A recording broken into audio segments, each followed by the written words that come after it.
본격 밀리터리 팟캐스트 밀떡 시작합니다. 반갑습니다. 고현준입니다. 안녕하세요. 국방정론 박찬준입니다. 안녕하세요. 놀러온 정명섭 작가입니다. 네, 자 밀떡 오늘 본격적인 내용 다루기 전에 여러분에게 정중하게 부탁드립니다. 구독 누르십시오. 네. 좋아요도. 아니 근데 보시면서 안 누르시는 분들이 있죠. 습관이죠. 근데 이제 습관을 들이셔야 됩니다. 눌러주세요. 그러니까 이제 저는 꼭 그 얘기를 드리고 싶습니다. 구독이라고 내 스마트폰에 떠 있다고 해서 구독 중인 게 아니에요. 구독을 누르시면 구독 중으로 바뀝니다. 그러니까 그게 구독을 하고 있다는 거예요. 그렇죠. 네.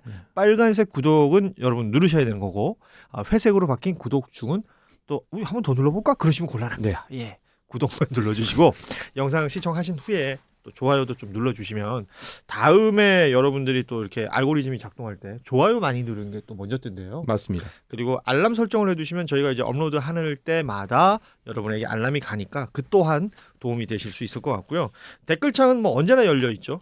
이 그렇죠. 댓글로 뭐 여러분의 의견이나 궁금한 점 이런 것들 남겨주시면 또 우리 박찬준 의원께서 친절하게 네. 예. 네, 가급적이면 최대한 많이 정보를 드리려고 본인의 업무도 팽개치고 그러니까 또 댓글을 뭐 SBS에서 알면 안 되는데 모를 거예요. 업무 외에 하고 있습니다. 네. 자, 이렇게 여러분과 함께하는 밀떡, 오늘은 우크라이나 전황 한번 또 짚어보는 시간입니다.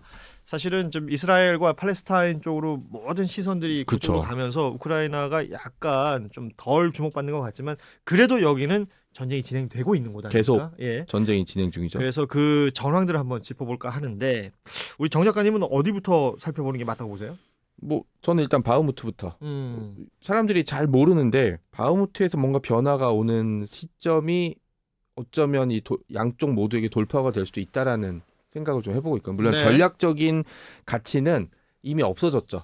없어지긴 했지만 바흐무트가 지금 약간 양쪽이 남아있는 자존심 싸움을 서로 보이고 있고 지금 지상전의 주로 참호전 영상 상당수도 여기서 나오고 있어요. 네네. 그러니까 인명피해라든지 아니면 한쪽이 확 밀어버린다든지 아직 양쪽 다 뭐 기회가 전혀 사라진 건 아니거든요. 예. 그렇게 되면 그 우크라이나 전황에 어떤 영향을 좀 미치지 않을까라는 생각으로 계속 좀 주목하고 있습니다. 네. 바흐무트는 지금 어떤 상황이에요? 그러니까 러시아 군들이 그쪽으로 뭔가를 보내고 있긴 한 거예요?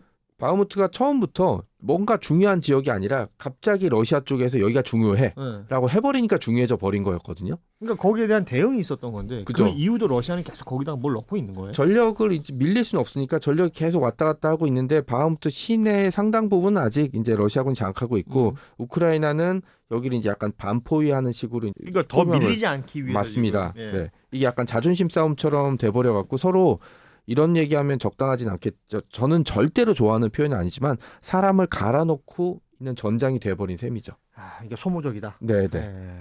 한 6대4 보고 그렇죠. 있어요. 그러니까 네. 6 정도의 러시아군 전체에 6 정도를 투입하고 있습니다. 동부 지역이라고도 하고 동부전선 뭐 어떤 분에 따라서는 북부전선이라고 그렇죠. 하는데 동북부. 이 네. 바흐무트 쪽이 그러니까 2차 세계대전의 스탈린그라드 맞습니다. 전투로 보시면 될 것 같고요.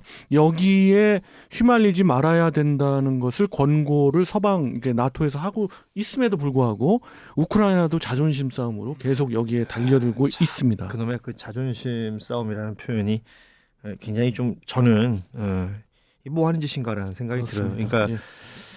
이래야 하나라는 생각이 또 드는 지역이 또 바흐무트일 수밖에 없을 텐데 이게 결국은 일진일퇴 이런 상황들이 계속 반복되면 우리 한국 전쟁 때 고지전처럼 맞습니다. 소모적으로 계속해서 뭐가 인명 피해든 재산 피해든 그들의 전력에서도 힘들어지는 것들일 텐데. 다만 예상을 해보건대는 바흐무트 쪽을 위시한 쪽은 라스푸티차 현상이 분명 제일 먼저 올 것 같아요.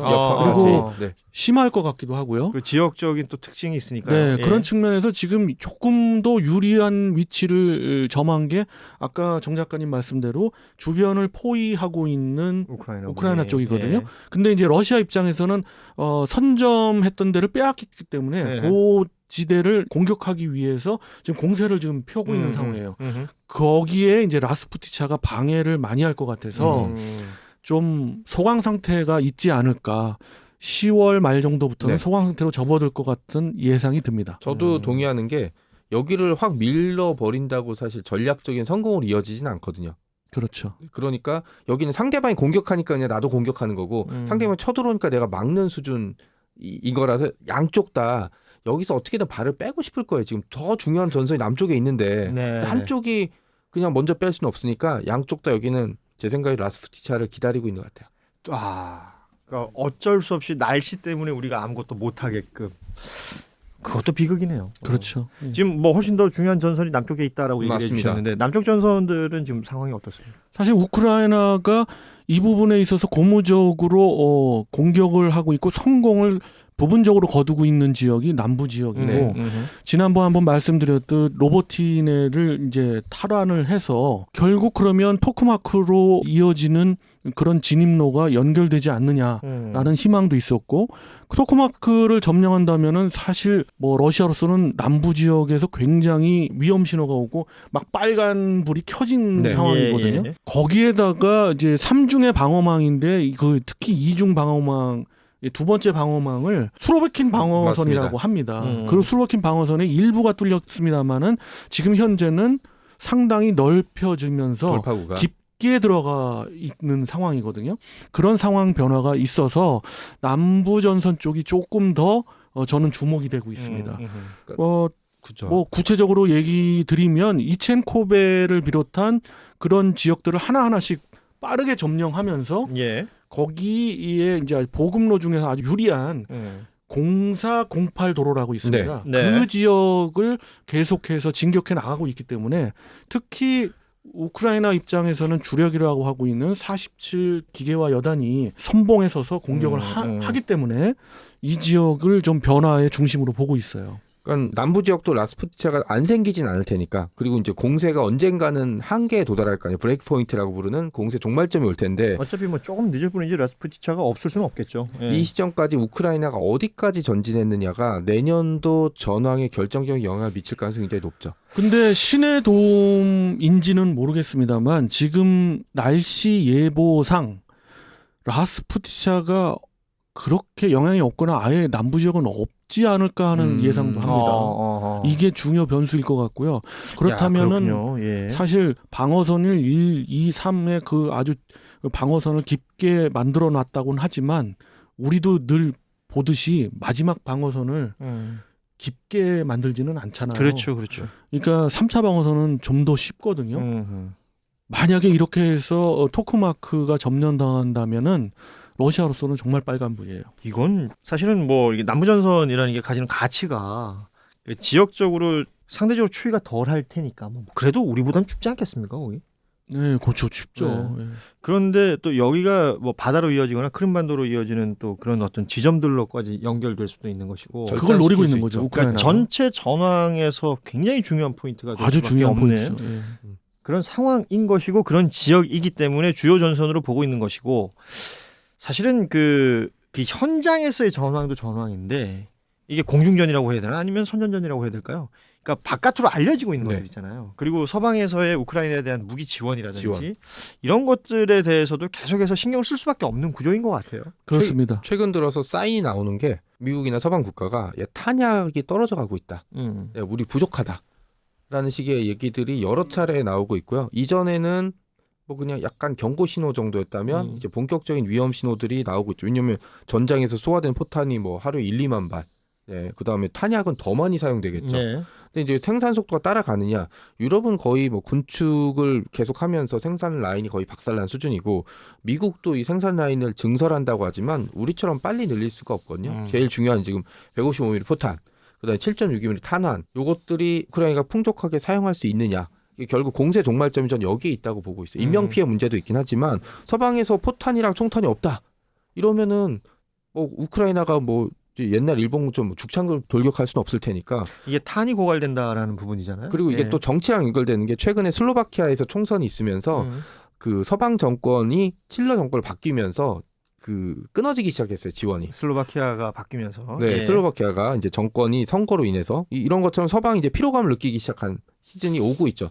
최근에 곡물 관련해서 폴란드랑도 한번 트러블이 있었고 몇 가지 젤렌스키 대통령이 실수 아닌 실수가 벌어지면서 이게 또 딱 꼬투리가 잡히고 또 전쟁이 계속 1년, 2년 이렇게 지나가면서 당사자들은 내일이니까 그렇지만 뒤에 있는 사람들이 야 이거 언제까지 이거 지켜봐야 돼 라는 얘기들이 없고 거듭 말씀드리지만 이 전쟁을 유일하게 끝낼 수 있는 나라는 러시아나 우크라이나가 아니라 미국이거든요.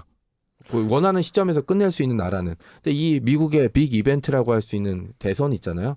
대선 시즌도 이제는 이게 안심할 수 없는 시즌이 오게 되는 거죠. 아니 이게 지금 미국 정치를 얘기해 주셨으니까 그 이스라엘 팔레스타인 상황이 맞습니다. 저 그걸 얘기하려고 그랬는데 여기까지 영향을 미칠 수밖에 없는 거 아니에요? 당연히 미치고 있어요. 예. 이게 가장 큰 변화가 미국 국민들은 어떻게 생각하는지 모르지만은 미국 정계가 우크라이나의 지원은 좀 지금 피로감을 느끼는 그렇죠. 상황이에요. 예. 정당에 따라서 조금 다르지만 근데 이스라엘에 대한 지원은 뭐 두 정당 모두 그냥 굉장히 퍼주려고 하고 전폭적이에요. 있어요. 네. 예. 그것이 정치 생태계와 연결이 되는 것 그렇죠. 같고 그렇죠. 이게 이제 우크라이나전에서 영향이 있다고 볼 수밖에 없는 거예요. 또 다른 변수가 될 수 네. 있다. 네. 그렇지만 양쪽이 다 무기고가 고갈되고 있다는 거는 뭐 틀림없는 사실 같아요. 젤렌스키가 나토 회의에 참석을 하는 이유도 그렇죠. 거기에 있는 것 같고 거기에서 물론 뭐 전쟁을 하고 있으니까 이렇게 조달하겠다는 계획이 섰겠습니다만 그거에 대해서 이제 공표는 않겠죠. 분명 우리도 직간접적으로 영향이 있을 겁니다. 네. 그리고 러시아 입장에서 보면은 북한 지역에 뭐 엄청난 대규모의 시설이 증설이 되고 있다고 하지 않습니까? 이제 육로, 그러니까 철로로 가겠죠. 그런 걸로 봤을 때 양쪽이 다 지금 고갈되어 있는 무기고를 채우는 것이 말하자면 연장전의 연장전. 어떻게 보면 서든데스죠. 올해까지는 모르겠습니다만은 내년까지를 보는 건데 저는 이것들이 어떻게 변화가 있고 또 뭐 말씀하셨던 그런 외부의 뭐 정치적 환경, 특히 미국의 환경 때문에 결국 내년에서는 저도 그걸 개인적으로 바랍니다만은 협상으로 가지 않을까. 그러니까 이제 참 그렇습니다. 이게 모든 상황들을 다 종합적으로 봐야 되는 것이라서 단순히 전장 상황 그리고 이제 뭐 이런 표현이 너무 심플하잖아요. 탄 떨어졌으니까 전쟁 그만둬야지. 이건 아닐 거란 말이에요. 아니죠. 네. 예. 그런 상황들을 좀 복합적으로 볼 필요가 있을 것 같은데 그 보도를 통해서 우리가 접할 수 있는 내용들만 좀 짚어보자면 러시아 흑해 함대가 뭐 빠진다. 결국 물러났죠. 예, 이 얘기가 사실 흑해 함대면은 일종의 러시아의 약간 자존심 같은 거 아니에요? 그렇죠. 러시아의 5개 함대 중에서도 뭐 중심에 서 있다고 할 수 있는 함대. 물론 뭐 규모로 보면은 바다의 크기가 상대적으로 작으니까 흑해 자체가. 흑해 함대는 러시아 함대 전체로 봤을 때 한 중간 수준입니다만은 흑해 함대가 가지는 그런 중요성은 정말 러시아 입장에서는 굉장히 그렇죠. 중요하거든요.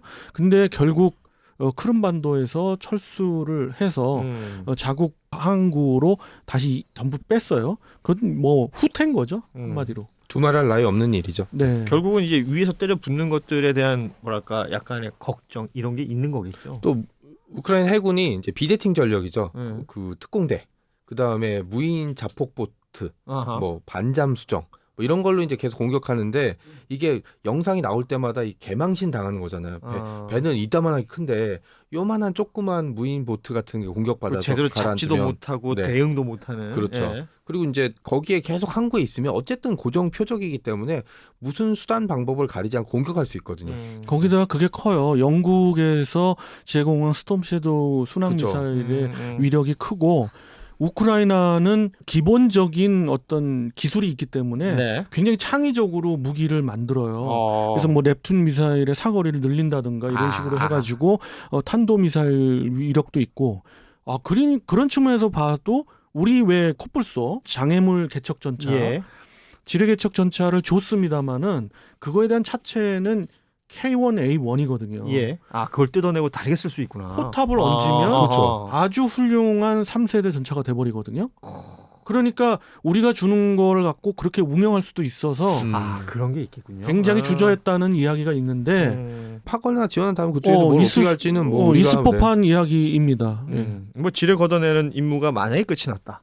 그리고 뭐 예를 들어서 전장을 옮겨갔다. 라고 하면 충분히 지금 말씀하신 내용들. 그러니까 그 창의력이라는 것이 그렇게 작동할 수 있다라는 거고 또 하나 이제 뉴스에 보였던 게 그 바그너 그룹 네. 프리고진 아들이 이어받는다는 얘기가 있더만요. 네. 이게 확인이 된 거예요? 공식적인 언론 소식이 이제 저도 접했고요. 또 하나 웃긴 게 이게 무슨 푸틴도 그 기회가 되면 자기 자식한테 물려줄 생각을 할 텐데 예행 연습한 건가? 약간 이런 생각도 있고. 근데 예. 바그너 그룹이 한번 반기를 들었다가 프리고진이 죽었기 때문에 그냥 관리 차원일 가능성이 굉장히 높죠.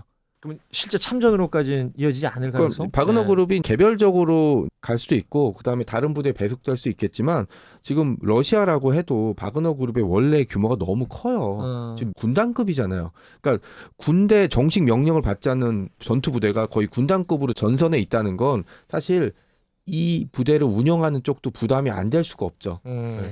바그너 그룹이 기본적으로 용병 조직이잖아요. 예. 그리고 프리고진이 어찌됐든 사망을 했는데 이 프리고진의 영향력이라는 것이 그 영향력 때문에 사실 바그너 그룹이 지탱했다고 볼 수 있거든요. 그렇죠. 그런데 프리고진의 사망이 정말 큰 영향을 줄 수가 있어요. 그래서 러시아 입장에서 바그너 용병 그룹을 활용해서 무슨 전투를 벌인다는 거는 완전히 제한적이거든요. 그렇죠. 그래서 제가 보기에는 뭐 정 작가님 의견대로 관리 차원 아닌가 싶기도 아마 하고 전선에 투입해도 중대나 뭐 대대급으로 쪼개서 선봉 부대로 방패막이로 쓸 거예요. 네. 거기다가 그 언론 보도 자체를 그렇게 신뢰하는 편은 아닙니다. 자, 우크라이나전 이게 뭐 짧게는 예상을 해주셨지만 결국 이 올겨울은 넘겨야 될 것 같고 내년 협상으로 들어갈까? 미국 대통령 선거 변수가 되겠죠. 미 대선이 변수가 될 것이다. 결정적인 변수가 될 거예요. 그 타이밍이 결국은 뭔가 이렇게 기점이 될 수 있겠다라는 생각이 드네요. 네. 알겠습니다. 오늘 우크라이나전 전황들 살펴봤습니다. 앞서도 말씀드렸지만 이스라엘과 이 하마스 간의 이 분쟁으로 뭐 모든 시선이 그쪽으로 쏠리고 있어서 우크라이나 상황들이 비교적 좀 적게 네. 타전되고 있는 내용들이 있는데 그럼에도 불구하고 그곳에선 전쟁이 진행 중이다. 그렇기 때문에 저희 밀떡 이 시간에 한번 또 다뤄봤습니다. 다음 시간에 저희가 또 다른 주제로 인사드리도록 하죠. 오늘은 여기서 인사드립니다. 고맙습니다. 안녕. 안녕히 계세요.